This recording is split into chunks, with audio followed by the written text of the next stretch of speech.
Hey guys, and welcome to another edition of Burton Ballers. So we've got through to the fourth round of the League Cup, but only just. We squeezed through on penalties. But in today's Player Watch, I'm going to be talking about a player's magnificent comeback, and that's Ruben Loftus cheek.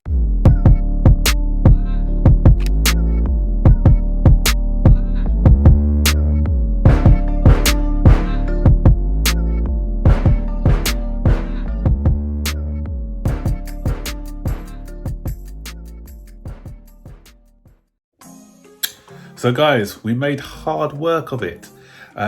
We first half again wasn't great for Chelsea. Second half we came out with a bit of a purpose and we scored a goal from Timo Werner, yes. He actually scored a goal today, should have had a second. He missed a fairly straightforward chance to make it 2-0 and we were punished after that when Archer, who I thought was magnificent for Aston Villa, scored a header. And plaudits to Aston Villa actually, because they came out with a purpose and their youngsters made them proud today, especially in the last half of the second half. They were really strong, and if anyone looked like they were going to get the win, it was Aston Villa, although we did have a chance late on with the guy I'm going to be focusing on today, and that's Ruben Loftus cheek. What a fantastic performance by the guy. He's still a Rolls Royce of a player, and but for the injuries he's had throughout his career, not just Achilles, but he's suffered from back problems and other things. Had he stayed fully fit, then you'll be seeing a top player. I'll even go as far to say maybe a world-class player. He's got all the attributes in his game to be to reach the very top, but he's, as I said before, a few fitness issues has stunted his career a bit. But he's been the forgotten man, having been loaned out to Fulham last season. So he's come back and he's been on the bench a couple of times, and that's mainly because of injuries to other players. But he's obviously, Tuchel has seen enough of him in training to give him a run out in the Carabao Cup. And you know what he said to Tuchel? You know what? I'm still here. So he gives us another option. He does something different to some of our other midfielders. He's got the power, he's got so much grace about him, and he can drive the ball from midfield. How many driving runs did he make today? It's just effortless the way he dribbles past players. He's still got a fantastic pass on him as well. So, he uses the ball intelligently. So he did all the right things. If there was a slight negative, I think it's off the ball work can be a bit, can improve a bit, because sometimes when out of possession, he isn't as busy as, say, a Mason Mount and hungry to try and regain possession. I think that's why a Mason Mount probably gets in ahead of him in a lot of games, is the way that he's got more energy about him, but when he has the ball, boy, what a player. He should have had at least 3 assists today.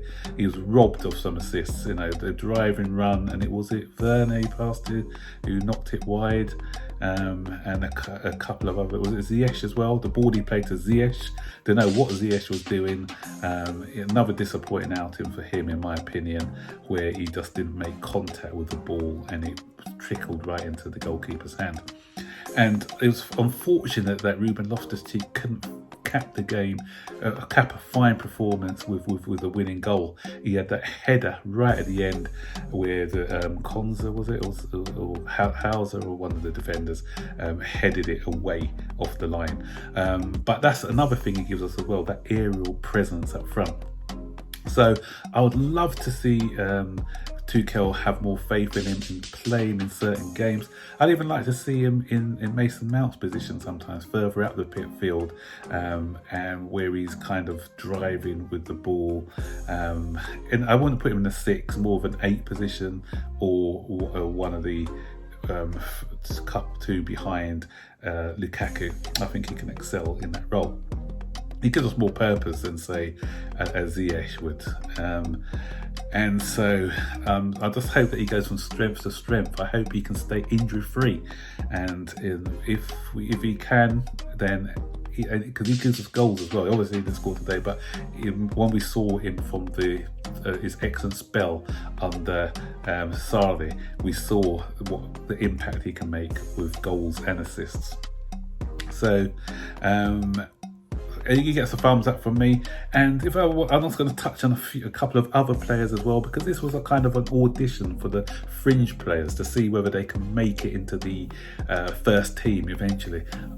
Callum Hudson-Odoi, I thought, disappointed once again. I know, okay, so he's not playing in his right position, but whenever he tried dribbles, he was always dribbling into a Aston Villa player. We were sort of thinking before he did what his trick or something. So sometimes the ball was behind him, or just itsy bitsy nearly moments for him, but it didn't quite. It didn't really quite work for him, I don't think, today, and he didn't really do his chances any good with that performance.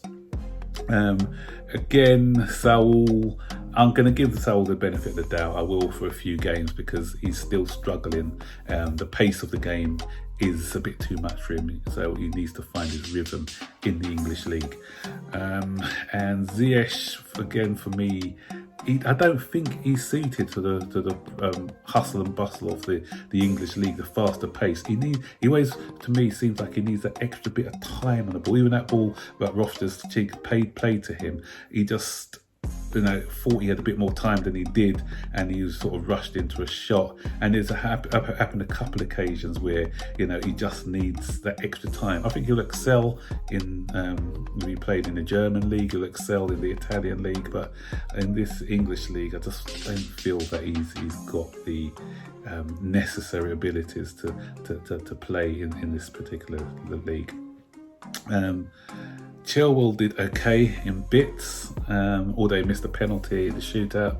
He did all right, but I still think on form, Alonso is still the man with the shirt. Malang Sarr probably won't get a lot of games. He was indifferent. He was okay. Chalobah did okay, but that Archer did give him a bit of a battle, but he did all right. And so he's an able deputy for the other defenders when they're not playing.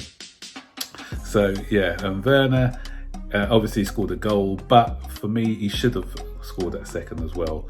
And he was okay-ish, I'll say. So guys, what do you think about the performance of Loftus-Cheek? Do you agree with me that he's a man of the match, or do you think somebody else deserves that accolade? And what do you think about the other players that I've mentioned as well? Am I being a bit harsh on some of them, or do you agree with my assessment? Stick your comments in the comment section below. So onwards and upwards. I'm doing this preview before the draw, so I'm not sure by the time I finish this, we may know who we're gonna be playing in the next round.